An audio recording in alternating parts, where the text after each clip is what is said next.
Buenos días, les doy la más cordial bienvenida a nuestro tiempo devocional Tu Palabra para encontrar el camino. Hoy es 23 de enero del 2024 y vamos a continuar con la lectura de la Biblia en un año con el libro de Éxodo capítulos 1 y 2. Éxodo 1 y 2.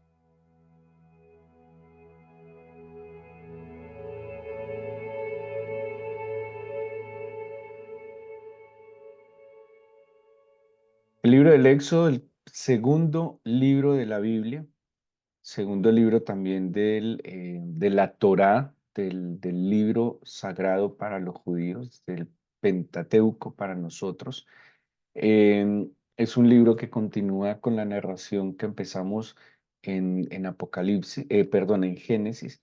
En Génesis podríamos decir que es el inicio del plan que tiene el Señor, no solo para el pueblo de Israel, sino para toda la humanidad. El libro de Éxodo nos ubica en Egipto. Acordémonos que al final del capítulo de Éxodo, Jacob y su familia descienden a Egipto a causa de un hambre que viene en todo el mundo conocido, según la narración bíblica, pero que gracias a la obra que el Señor hace a través de José, José cuyo nombre quiere decir algo así como añadido o añadir, pues definitivamente fue un instrumento para no solo preservar la vida de los descendientes de Jacob, sino incluso para preservar la vida de los egipcios y de muchos aquellos eh, del mundo que se alimentó de Egipto.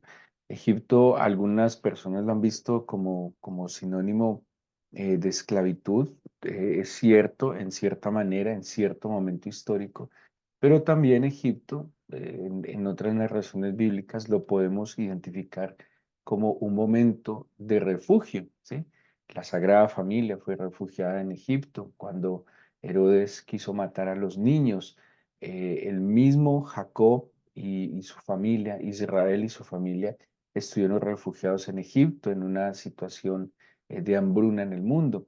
Y en diferentes momentos en la historia del pueblo de Israel, Egipto fue refugio.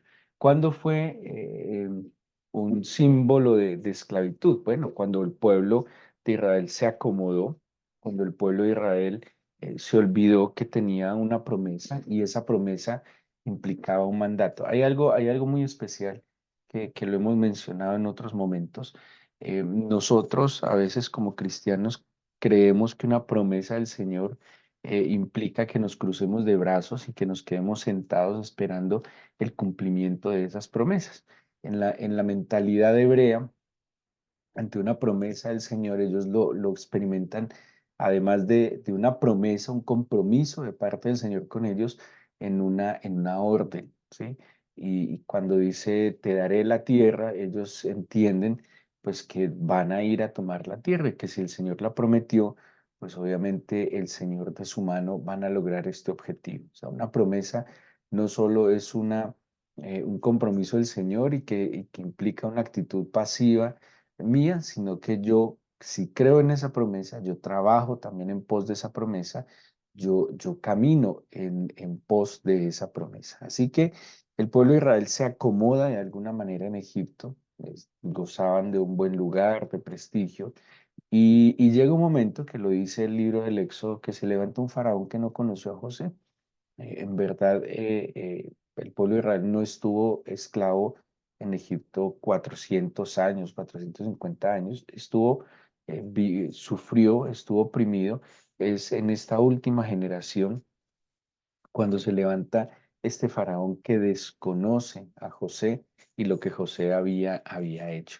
De alguna manera, el pueblo de Israel está cosechando lo bueno que José había sembrado, ¿sí? José trabajó, organizó, planeó, gerenció toda aquella situación adversa en Egipto y, y pues el pueblo, su familia se vio beneficiada con esto. Hay unos puntos muy interesantes que encontramos en el libro de Éxodo a propósito de nuestro, digámoslo así, nuestra visión nuestro enfoque respecto al fructificar, respecto al fruto que creemos que vendrá mes a mes, día a día, de parte del Señor como árbol de vida, como aquella provisión que el Padre Eterno nos ha concedido.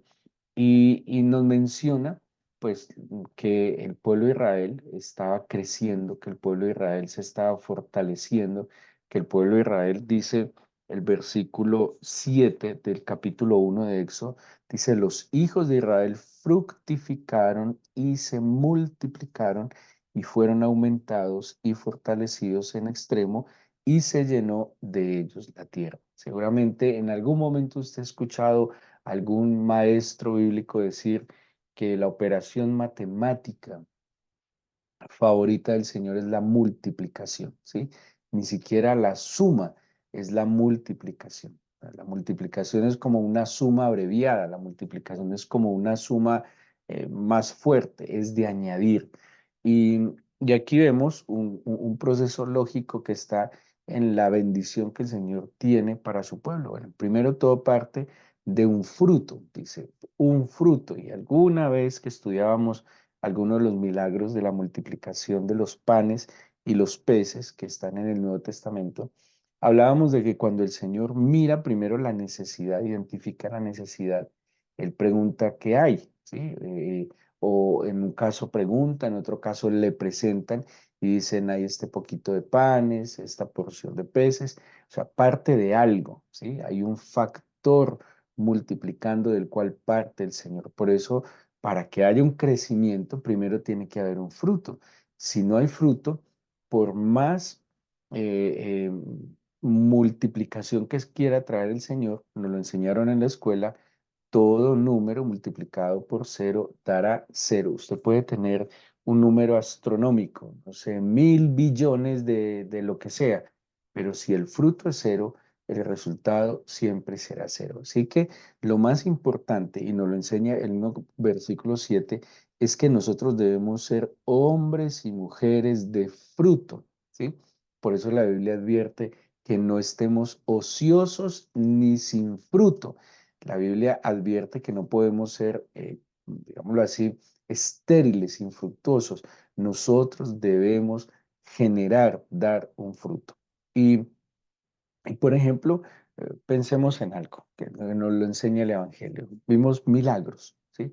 Muchos milagros, milagros de sanidades físicas, vimos milagros como de resurrección, vimos milagros como sanidad espiritual, que es liberación, vimos milagros de provisión, ¿sí? En la misma Biblia, por ejemplo, se me viene a la cabeza Elías y la viuda.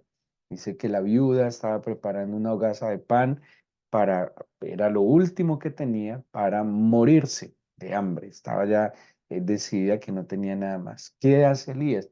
Le dice, bueno, dígame usted qué tiene en la casa, qué fruto tiene, ¿sí?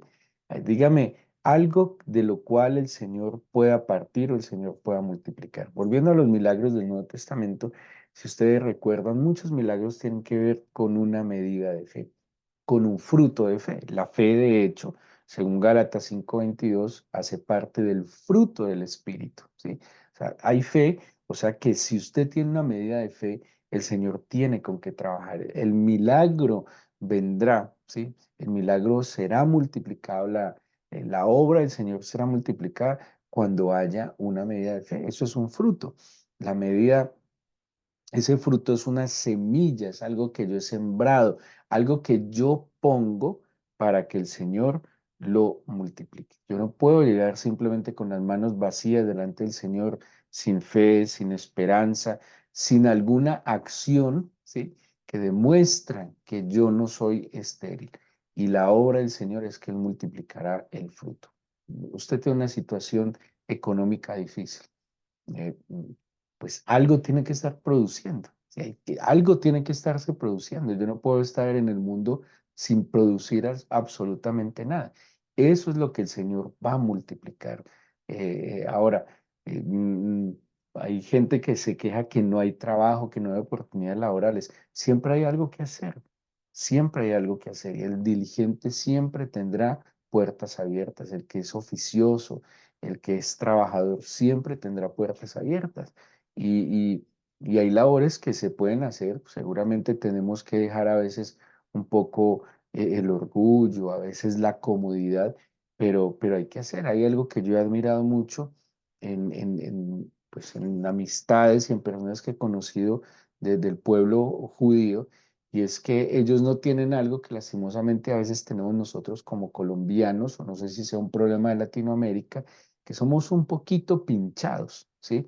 Que nos gusta el estatus, que nos gusta ser un poquito como elegantes, que hay cosas que no hacemos porque consideramos pues que no nos compete. Entonces, cuando adquirimos ciertos estudios o experiencia, a veces como que no nos juntamos la mano. Yo he tenido la oportunidad de conocer hombres muy estudiados, hombres con mucha experiencia, con mucho conocimiento, haciendo labores, la labor que haya que hacer. Es así de sencillo, haya lo que tenga que hacer. No hay un estatus para ser laborioso, no hay un estatus para ser productivo, porque el fin de todo eso es que en verdad seamos productivos. ¿Cuál es mi fruto? Para que el Señor lo multiplique. ¿Qué pasó luego? Dice el versículo 7: se aumentaron, fueron fortalecidos en extremo. O sea que el crecimiento que proviene del Señor es un crecimiento sostenido, porque dice, se aumentan y se fortalecen. Hay cosas que se aumentan y se debilitan, pero cuando es el crecimiento, la bendición que da el Señor en cualquier área, espiritual, emocional, intelectual, física, material, en cualquier área, es es un crecimiento fuerte, no débil, ¿sí? Y se fortalecieron en extremo. Pero ¿qué pasó? eh, pues dice el mismo Evangelio, imposible que no vengan tropiezos. Está en el presupuesto, ¿sí?, de la vida, aún en el camino de la fe, aún en el camino del Señor, está presupuestado que haya tropiezos. Eso dijo el Señor Jesús, imposible que no vengan tropiezos. Todos quisiéramos seguramente vivir tener experiencias siempre agradables, que todo fluya, que no haya oposición, que no haya adversidad. Todos quisiéramos tener una vida un poco cómoda. Hablaba el mismo día que estalló este conflicto en Israel, el 7 de octubre, hablaba con un amigo en Israel y él me mencionaba, estaba viviendo una situación muy difícil, además pues de que había estallado la guerra, de que eso implicaba problemas laborales para él. A su hijo le habían diagnosticado unas semanas atrás una enfermedad, em, ¿cómo se podría decir? Incurable. Una masa apareció en su cerebro, estaba generando un daño severo. Y, y en ese momento, pues cierran los hospitales, le dan prioridad a todo lo que estaba pasando, le dilatan entonces su procedimiento. Y cuando él me decía, me sorprendía diciéndome, bueno, esto hace parte de la vida. Estas cosas adversas siempre tienen algo que enseñarnos. Él decía, a mí me inquieta cuando las aguas están muy quietas, cuando las aguas están muy tranquilas, me inquieta y me preocupa más que no pase nada, porque, porque la vida misma implica que pasan cosas, ¿sí? Y eso nos advirtió el Señor. Estamos en el mundo de aflicción, pero confiemos, el Señor ha vencido el mundo. Eh, eh, y, y estas dificultades o estas adversidades se convierten en una oportunidad de crecimiento. Y miren lo que dice el versículo 12 del mismo capítulo de Éxodo 1: pero cuanto más los oprimían, tanto más se multiplicaban y crecían, de manera que los egipcios temían a los hijos de Israel. Increíble. Sí, claro, se están multiplicando, se están fortaleciendo. Los egipcios ven una amenaza. ¿Qué hacen los egipcios? Los oprimen. ¿Qué pasa cuando los oprimen? Bueno, está la bendición del Señor. ¿Cuál fue la bendición del Señor? Tanto más se multiplicaban y crecían. O sea, que la opresión, la oposición, la adversidad se convierte en una oportunidad de crecimiento. Y volviendo a lo que me mencionaba aquel amigo, decía, cada vez que viene algo en contra, salimos y nos levantamos más fortalecidos. Cada vez que caemos, nos levantamos con una enseñanza para toda la vida. Y es una oportunidad. Los grandes talentos han surgido también en dificultades. Hay personas que ignoraban que tenían ciertas capacidades, pero la necesidad es la que despertó esas capacidades que se van a convertir en un medio de bendición, ¿sí? Capacidades espirituales. Imagínense, hay personas que dicen, yo no sé orar. No, yo no sé orar, yo no sé orar, me da pena orar. Y en una necesidad de una emergencia, una enfermedad de un hijo, de un papá, saca el repertorio de la oración y una oración poderosa que ve el efecto del Señor. Así que no podemos ver simplemente las cosas como cosas malas, como yo, ¿por qué estoy viviendo esto? ¿Por qué me pasa a mí esto? Sino que en todo, si yo estoy apalancado en el Señor, fundamentado en el Señor, siempre será una oportunidad de crecimiento y una oportunidad de ver su gloria. Dice entonces que deciden matar a los niños. Eso está en el capítulo 1. Y aparecen en escena unas mujeres que se van a convertir en un ejemplo.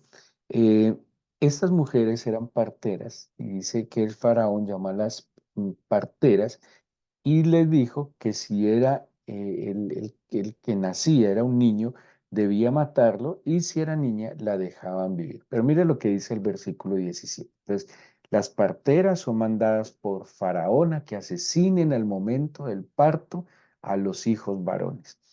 Dice el versículo 17, pero las parteras temieron a Dios y no hicieron como les mandó el Faraón, sino que preservaron la vida de los niños. Versículo 18. Y el faraón hizo llamar a las parteras y les dijo, ¿por qué habéis hecho esto? ¿Que habéis preservado la vida de los niños? Y las parteras le contestaron a Faraón, es que las mujeres hebreas no son como las egipcias, pues son robustas y dan a luz antes que la partera venga a ellas. Miren el 20 y 21. Y Dios hizo bien a las parteras y el pueblo se multiplicó y se fortaleció en gran manera. Por haber las parteras temido a Dios, él prosperó sus familias. Espectacular. Definitivamente se cumple lo que dice la Biblia, lo que el Señor en el Nuevo Testamento nos enseña. Dejen que los niños vengan a mí, no se lo impidáis, no se lo estorbéis. El Señor cuando habla de los discípulos, aunque está hablando de los discípulos, cuando está la misión de los 12, de los 70, dice que si tan solo le diéramos un vaso de agua a uno de estos pequeños, ¿sí? Tendré recompensa. Siempre aquel que cuida, que preserva la vida, que trata de guardar a los niños, recibirá una bendición especial. Sus propios hijos, cómo está guardando, encaminando y cuidando sus propios hijos. A pesar de la amenaza, ¿sí? Del temor del faraón. Faraón es un sistema, el sistema faraónico es un sistema en el contexto de Éxodo que no quiere que el pueblo adore. A pesar de esto, estas mujeres temieron al Señor y cuidaron, preservaron la vida de los niños, ¿sí? Pensaron en el futuro de los niños. Es más, en uno de esos niños, ¿quién fue preservado? Nada más y nada menos que Moisés, que fue quien salvaría, quien sería un instrumento del Señor para sacar al pueblo de Israel de Egipto. Cuando se preserva la vida de un niño, no solo, ojo con esto, no solo usted está quitándole, arrebatándole un potencial delincuente a la sociedad, es verdad. Por eso el trabajo tan importante con niños marginados, como nuestro programa de Inglés para la Vida, es muy importante porque estamos evitando o sembrando una semilla. Mire, este es al revés. Muchos niños nacen en medio de la cizaña. Hay que sembrar una buena semilla que pueda tener la esperanza para estos niños. Quien ayuda a un niño, quien bendice a sus hijos, quien encamina a sus hijos, seguro que el Señor le va a bendecir, le va a multiplicar. Nunca, nunca el Señor dejará sin recompensa aquel que le da prioridad a la educación de sus hijos, a la formación de sus hijos, a la dirección de sus hijos, con buen ejemplo, con amor, con entrega. A veces la labor con los niños parece que no tiene una recompensa, es una labor detrás de bambalinas, es como las labores de los maestros. Hay maestros que no son famosos, que nunca llegaron a ser fama, pero sus estudiantes, sus alumnos, llegaron a ser hombres y mujeres que transformaron la vida y ahí está la recompensa. Dios hizo bien a estas mujeres por haber cuidado, preservado y guardado los niños.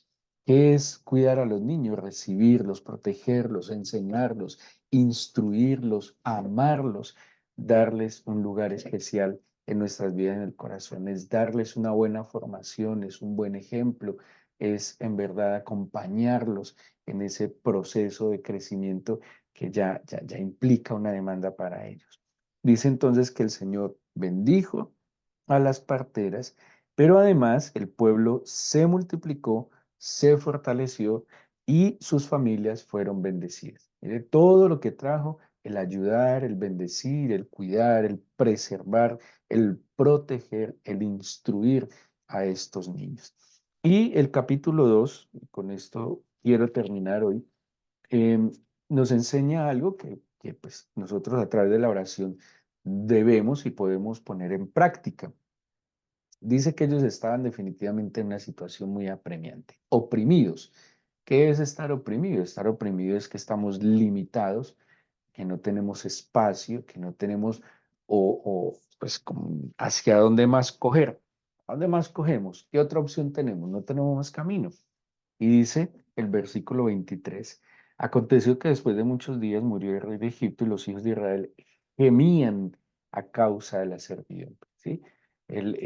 La opresión, la dificultad, la limitación, la necesidad, se puede convertir en algo tan eh, fuerte, pues que genera un gemir. ¿Qué es un gemir? Un lamento, una manifestación de angustia, de dolor. Dice que gemían a causa de la servidumbre y clamaron. Y aquí viene lo diferente, porque muchos creyentes o cristianos o profesos, como lo queramos llamar, que gimen, se quejan, se lamentan, pero no claman y por eso no hay resultados, por eso no hay respuestas, porque yo me puedo quejar, yo me puedo lamentar, yo puedo gemir, pero si no clamo, pues me quedé en la mitad del camino. Pues el Señor conoce mis angustias, pero dice, clamaron. ¿A quién se clama? Pues se clama al Señor. Y dice el mismo versículo 23, y subió a Dios el clamor de ellos con motivo de su servidumbre. Entonces, aquí vemos que, digámoslo así, tres cosas lograron los judíos en medio de su situación, ¿no? El pueblo de Israel, el pueblo hebreo. A pesar de su gemido, clamaron al Señor y el clamor subió al Señor. Digamos que esto era lo que les competía a ellos hacer. Yo voy a clamar y que mi clamor suba delante del Señor. Sí, esa es mi responsabilidad. Voy a clamar persistentemente, insistentemente, hasta que el clamor suba delante del Señor. Pero miren la respuesta, versículo 24. Oyó Dios el gemido de ellos, uno, entonces primero oyó. Luego dice, se acordó de su pacto con Abraham, Isaac y Jacob, o sea que se acordó de sus promesas. Luego dice el 25, miró Dios a los hijos de Israel y termina el 25 diciendo, y los reconoció. O sea que el clamor, o sea, no nos podemos seguir quedando en la queja, en el gemido, necesitamos clamar. Y el clamor de tal manera que suba al Señor para que Él oiga, se acuerde, mire y nos reconozca. ¿Y qué implica entonces que el Señor oiga, se acuerde, mire y nos reconozca? Pues que va a actuar y es lo que va a contarnos el capítulo 3. ¿Sí? El Señor va a intervenir, el Señor va a tomar acción en medio de esta situación.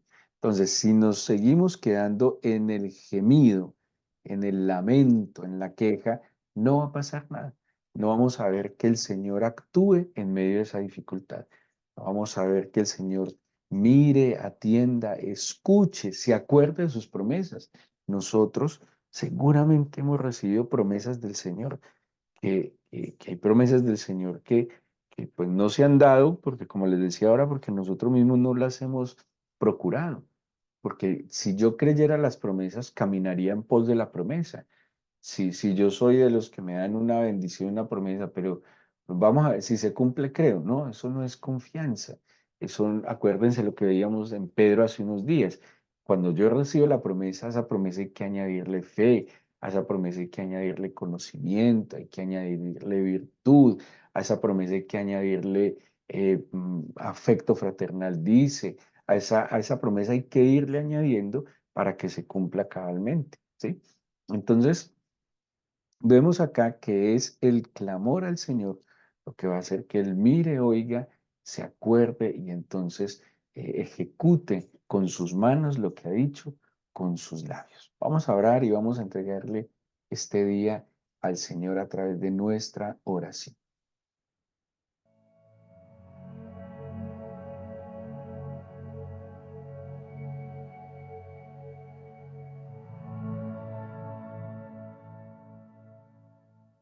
Amado Señor, yo quiero pedirte hoy que fortalezcas, incrementes la medida de nuestra fe.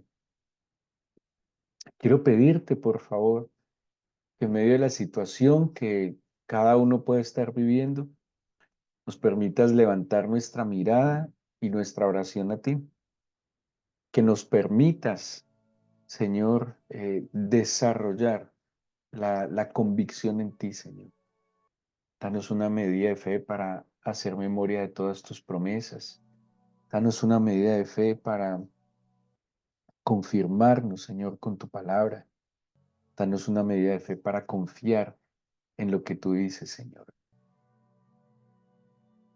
Que lo que tú has dicho lo harás con tus manos. Yo te entrego este nuevo día, amado mío, y te pido que me permitas ir más allá de lamentarme y gemir por las situaciones y empezar a clamarte a ti, a clamar para que intervengas en medio de la opresión, Señor, en medio de la dificultad, de la limitación. Y déjame ver como el pueblo de Israel, que a pesar de la contradicción, ellos se multiplicaron, se aumentaron y se fortalecieron. Permíteme también hacer bien a quien me rodea, Señor. Hacer bien a los más débiles, frágiles y pequeños, con la tranquilidad y certeza que tú sabrás recompensar a cada uno conforme a tus palabras. Danos tu bendición, Señor, para este nuevo día. Te lo pedimos en el nombre de Jesús. Amén.